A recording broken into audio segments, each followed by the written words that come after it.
This is the beginning of the end. I know. Gosh, how are you feeling heading into the final hurrah for Yellowstone? It's been a tough adjustment, I gotta say. Continuing to process this big, huge part of my life being over. How would you describe what fans are in for? Oh man, I would say, it's only 6 episodes, so pay attention and buckle up, it goes fast. It starts at a 10 and ends at an 11. This knife, where's my blood? This knife, where's mine? And action! How emotional were those final days on set and shooting those scenes? They happened really fast. It's one of those things you kind of just, we started shooting the final season and you blinked and it was over. And, I'm taking goodbye pictures with everyone, and my last day was with Kelsey and Brecken. Well, the scenes themselves were very emotional, so that sort of helped, We were kind of actually in a good headspace to do the scenes. I can't really say much about what they are, but... but there were tissues nearby because you were already crying. Yeah, for sure. It just got us sort of, in the moment.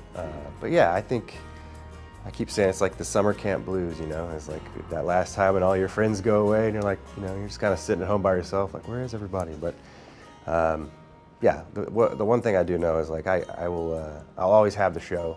I can sit and watch this show whenever I want and relive this over and over again, so that's good. I think you do something like this long and something that's become this important to you, and those friendships last. I don't think I'll see these people, over and over again. When you look back at the years and the magnitude of what this show has been able to accomplish, I know you've done amazing things in your career, but where does this rank amongst everything? Oh, absolutely number one. I think, if I think of any job I've ever done in terms of, what it's meant to me, what it's sort of done for my life, how much I loved a character, a cast, a crew, it's absolutely the most important and fulfilling creative thing I've ever done. There's been so much secrecy, of course, with these final episodes. What were you allowed to know heading into the final hurrah? I had the scripts. Okay. I was one of the lucky ones, so I got to read everything before we started. I almost wanted to hold off on reading the very last script because I didn't want to know. And then the night before we started shooting episode 1, I just couldn't sort of lock back in. It had been 2 years, and after that amount of time, like, how do I find this guy again? And so I read the last one, and I was a mess. It was, as everyone will see, it's very, very profound and very powerful. Tell us how you really feel. But it was worth it. I think, I've watched television shows before where you invest all this time and then you get to the end and it feels like you wasted your time. And we definitely don't do that here. So you're saying the fans will be very happy with how I hope Yellowstone so. ends? I think they will, and I hope they are. What I'm doing isn't for the ranch, it's for us. With Kevin Costner gone, this season focuses on a battle between Beth and Jamie, with Casey stuck in the middle. It all begins Sunday on Paramount Network. I will say that Casey's always just been in a different world than those two. You never really see Casey and Beth together. You've barely seen, Casey and Jamie have had a couple scenes over the years, but all of the worlds sort of collide this season. So you're going to see a lot of all of them together. How far will they go to take each other down? All the way? I don't I know what to do. Believe in me. I've always believed in you. Where do we pick up with Kayce and Monica? Pretty much where we left off from That's a great answer. season 5, like right there. They're talking about going and looking at this new house. Clearly that's been a thing for them throughout the whole show, the whole series. They don't know where they belong, they're not on the ranch or the reservation.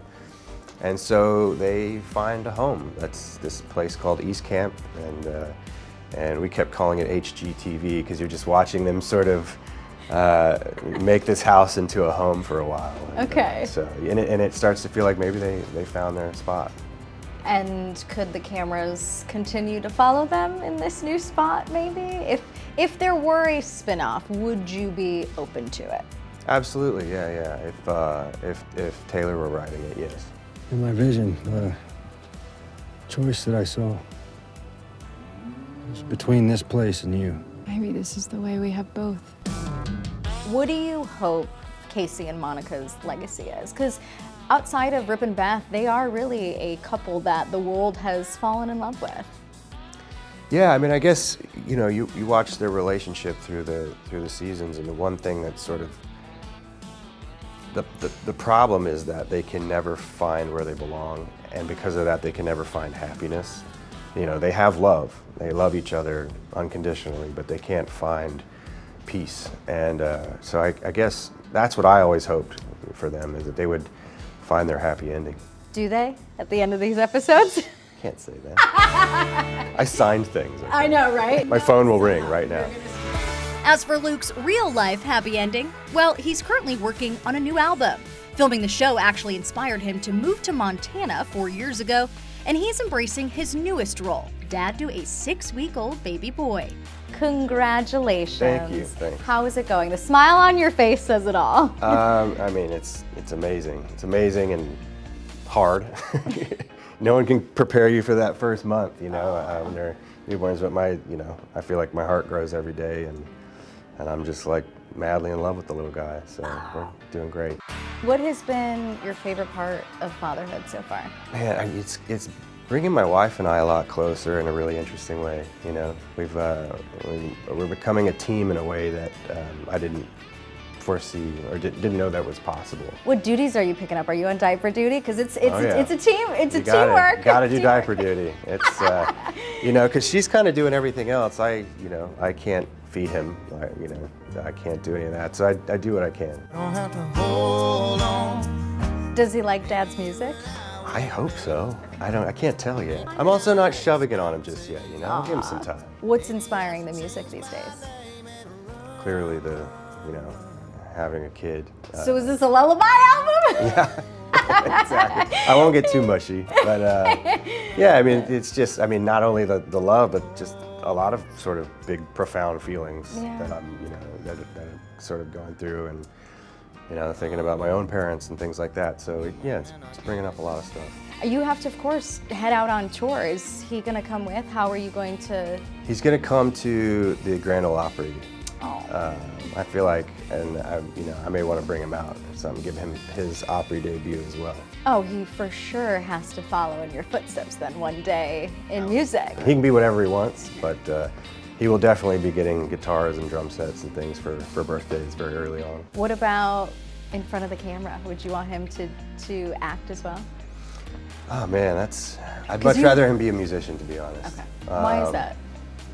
Just because acting's such a tough business. So is music. Music's, I'm learning that now. I'm new in the business of music, but music is something that I think, you can do it by yourself in your room. You can't, film or television act by yourself.